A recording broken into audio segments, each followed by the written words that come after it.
This is Smithy.tv. I really wanted to be an actor, but I stand-up, I loved stand-up, but I knew I couldn't be one because stand-ups talk about their real life, and I couldn't talk about my real life.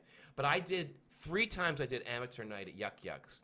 And I'm not going to say who they are, mostly because I forget who it was. But the MC, when he introduced me, and I wasn't even openly gay yet, but they all knew. He mocked me so badly. He implied that I'd given him head before, and I was Mark can be a terrible son of a gun sometimes, Kenny. I'm not saying anything. And then after I left, when I got off, the comic wiped the mic really exaggeratedly and said, "Oh, I'm trying to get all the AIDS off." Ooh.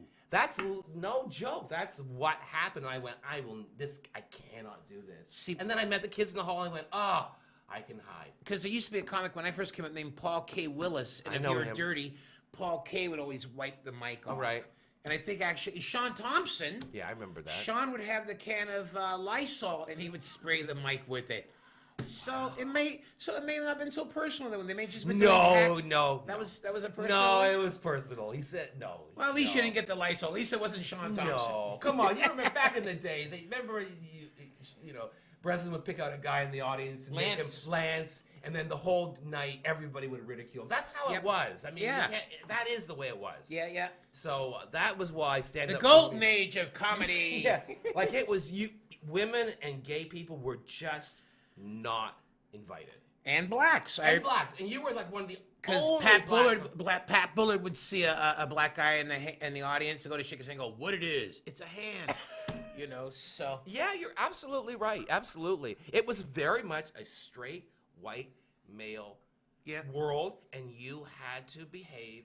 Even O'Vera used to fuck guys back then just to stay undercover. Absolutely. I think I fucked Elvira. The two of us helped each other. I'll put your mustache on if you put mine. Do a guy a solid. Okay, I think we've already burnt 20 minutes of great stuff here. Yeah. I didn't want it, but I thought I got to talk to you because I remember those days very well, and it was really different. Yeah. Very, very different. I mean, the whole nature of it was different back then because then amateur night was the Monday night. That's right. And you had all the comics that were on the road, and we all come in to sit in the back and drink cheap and get drunk and get high. Traditions were to heckle the new comics. That's right, yes. You know, and it was, I didn't really take part in the heckling in the back because I remember when I first came to Toronto, they did that. And I had sold everything I owned in Winnipeg, and I loaded everything into a 68 T-Bird and made that drive on the one lane from Winnipeg to here. And my attitude was, if you make noise when I'm on stage, I'm going to meet you outside. Yeah. You know, so the whole concept of heckling an amateur, you know, I wasn't really down with. Yeah. But it was cool, though, because there used to be a guy that was a male stripper named Romeo Steele, and he was a real obnoxious guy. And I actually think one time he was just being very alpha male. Right. So I used the old Gary David line of that he said to Romeo one time, "Why don't you just show us your cock and get off the stage?" So I think I yelled at him once, and I actually didn't, it really wasn't too bad for him, but that was one of the great traditions. And the saddest thing was there was a comic named Joel West. He's still on the scene. Yeah. You know, Mr. Monday Nights for 25 years now.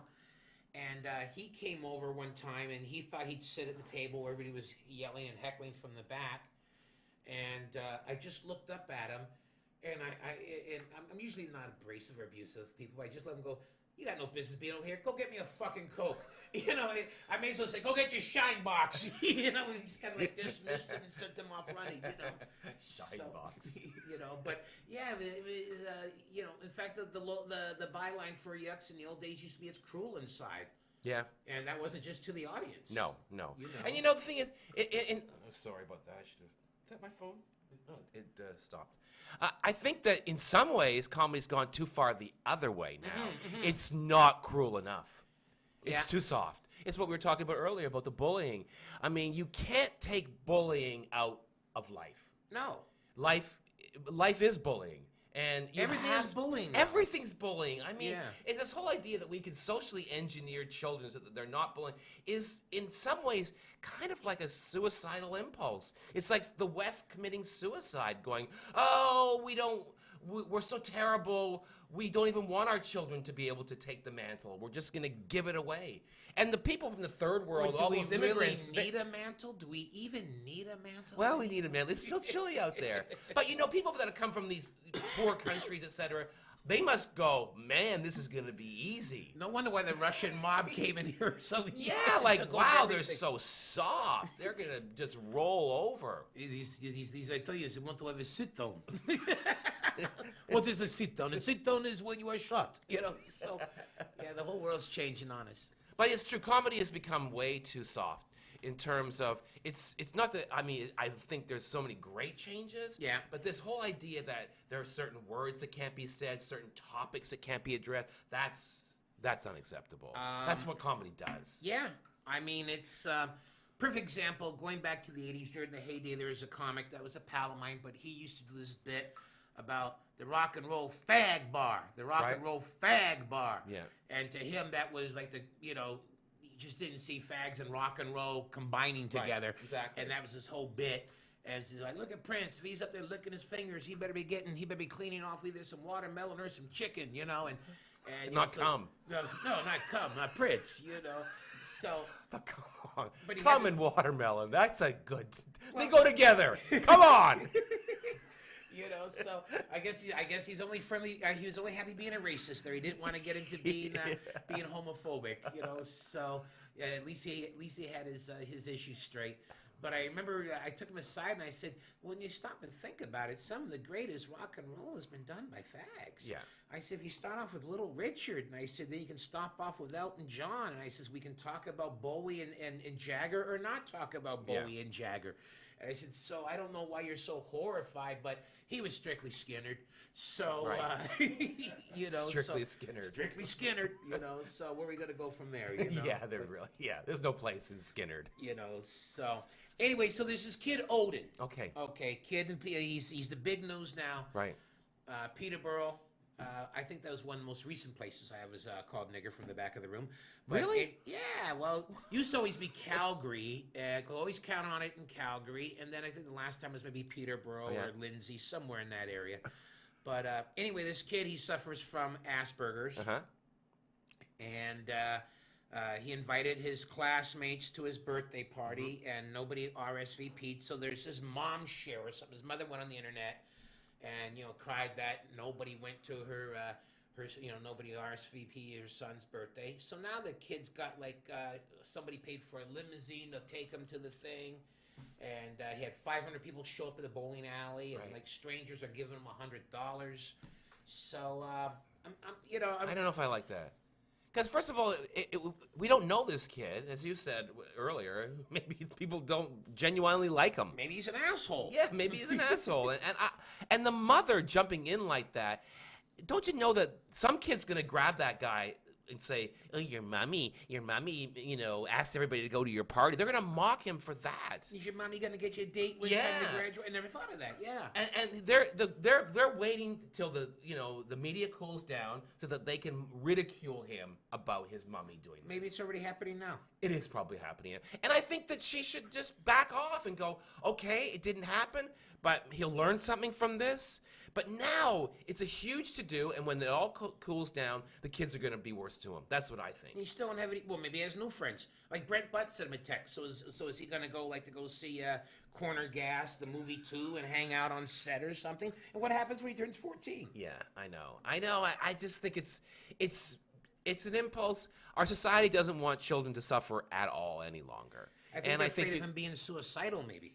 Well, maybe they're more suicidal because they're not as tough as kids used to be. Yeah. Because they're being too coddled. I think that coddling is the new abuse. And that I think a previous generation, like our generation, kids were beat. I mean, there's no question. I mean, I was beat. I was hit. By your parents or my kids? parents? Both. I was bullied ruthlessly at school. I had 4 brothers who were always wailing on me. My father hit me all the time. I'm not saying those things are good. They're not. And my father definitely went too far. But I think we went so far the other way, saying that all corporal punishment is terrible. Mm-hmm. And that, demonizing a spank. I think that a kid, maybe, a spanking that's administered in a proper way, that's not just done out of anger, right? Frustration. Might not, yeah, might be okay. It might even be better than giving your child a birthday party with hundreds of people in a limousine. Isn't that kind of abuse too? I thought Giving that them was like everything. when you win the Academy Award, you get a limousine or something. Yeah, like I just think that you're in so many ways like. I had this interesting experience a couple years ago. I was walking around home, and I was walking by some a housing project, and there was a young mother, like a Muslim woman, like a Pakistani woman. She had the scarf on, no niqab or anything, but she was obviously a Muslim woman. She had like 4 little boys. She had like a ratty old stroller. That was obviously a hand-me-down. The little boys were all wearing hand-me-downs. You could tell that the older one had worn it, and then the next one and the next one. Anyways, they were running around like little terrors, and they had like sticks. They were pretending to have guns. And one of the little boys ran onto the street, and she grabbed him without thinking, swatted him on the ass. And I had this amazing feeling where I went, holy shit, you'd never see a white woman do that. No, you see black mothers do that. Yeah, absolutely. Yeah. A middle-class white woman? No way. And I had this feeling where I went, my God, that woman who looks so different than what I know, that's my mother. So did With all the boys. Do you want to buy her ice cream for the kids after that? Well, I wanted to kind of like go, well, how is it that I relate to you, and I just passed a white woman, like obviously very well educated, in a $10,000 stroller with her little girl, who's obviously had flashcards being thrown at her from before, while she was in the womb. She probably had the baby through in vitro. Doing taxes. Right, exactly. You know, she's got everything in the world, and I looked at that little girl that she had that is so coddled and she's probably going to a party where they're all going to drink too much red wine and pretend that they're not alcoholics. And I thought, I can't relate to you. And the kids have play dates. They just don't Yes. play. They have and play I thought dates. these Muslim Pakistani children who just got swatted by their mom are going to turn out better than this precious little white kid. And you don't hear them getting hit by cars often. No. It's always, you turn on the TV, it's always some White girls child. wandering into traffic because That's they're texting. it. and I did think to myself, like, this is weird. Like, I can't. What happened? When did parenting become so pathetic? Like, it really is. That image, that hour when really has affected me a lot. So we're having a whole generation of children that may never get whacked with a Hot Wheels track. We can bring it back. We got to bring Hot Wheels back first, one step at a time. Hot Wheels. I think they still sell them. I think they had a yard They sale about do. 10 years ago and we got rid of them. But yeah, but I mean, as a kid, you know, your mother would grab whatever was close and you got hit with it. Yeah, and I don't think that. Look at, I'm not saying their beating is a different thing, but I don't think that a swat on your kid's bum because they ran into traffic is the worst thing on earth. I just don't. I think giving your kid everything is just as bad. I think breastfeeding a child when they're 6 is child abuse. You know what I mean? I think I just really think we've got to redefine child abuse. Well, in the old days, they had black mammies for that, and that was a whole different thing. Anyway, Scott, we're gonna wrap up this little one on spoil the child, spare the rod. I can't believe I said all that, but. Oh, it's great. So thank you for covering that. And one last thing about this child, Odin. When you name your son after the Norse god, you've got something coming to you. All right? Anytime you start, I mean, they're just asking for trouble. And like I said, the kid had Asbergers, and I cannot hear that name and not giggle. Well, it's like the kids that are named Isis, because that's another Norse god, isn't it? Maybe, but I know Bob Dylan had that great song, Isis. Is Isis Norse?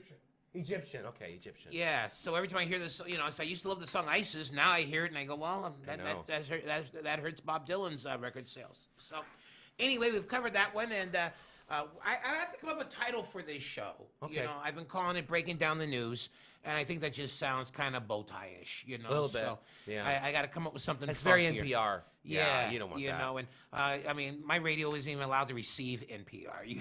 I can't get it on my dial, so much less sound like I belong there. So anyway, thank you, Scott, for that one. Thank you, Kenny. And we're going to cover some other titles. We got Okay. some things because this is the best chat set anybody's going to hear on the net today, tomorrow, and any other day.